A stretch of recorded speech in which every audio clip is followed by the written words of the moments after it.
And how would you summarize why men are in crisis now? I think it's because in a deep level, the West has lost faith in the idea of masculinity. Now, that's no different than the death of God. It's the same thing. And Nietzsche knew what the consequence of that would be. I mean, that's most of what he wrote about, you know, and so you'd say, well, the divine symbol of masculinity has been obliterated. Well, so then what do you expect? What's going to happen? That means masculinity is going to become weak. And especially if the symbol is also denigrated, right? Which it definitely is. So what that means is that the ideal that man could aspire to is denigrated. And, well, then with your ideal in tatters, you're weak. That's definitional. So I think the reason that men have been responding positively to my thinking, let's say, is that I don't buy any of that. I like the masculine spirit. It's necessary, and it's not fundamentally carnage and pillaging. It's not fundamentally rape culture. You know, it's not fundamentally world destroying. And all of those things have been, all of those aspersions have been cast upon it. That's partly the guilt of Western society for technological progress, even. And those are reasonable challenges to be set before men. But they're not reasonable accusations to swallow without criticism. What is a masculinity we can aspire to? Well, it's responsibility fundamentally, and it's to put it symbolically, is that your responsibility is to incarnate the spirit of the Logos.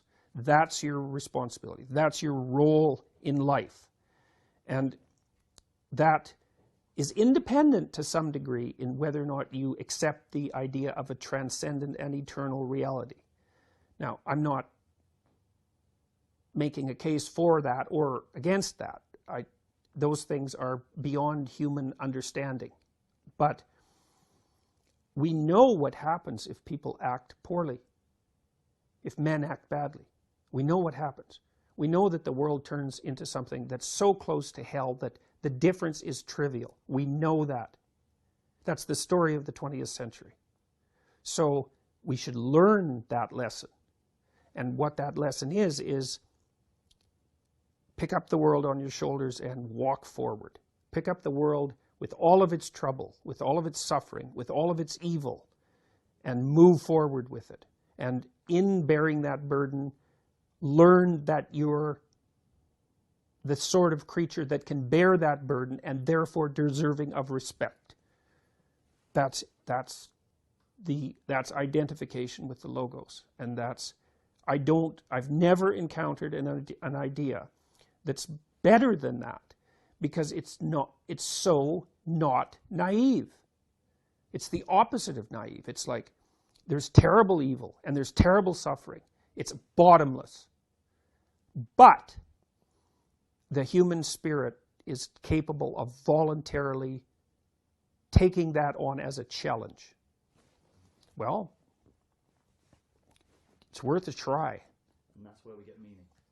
Yes, exactly. That's the positive meaning.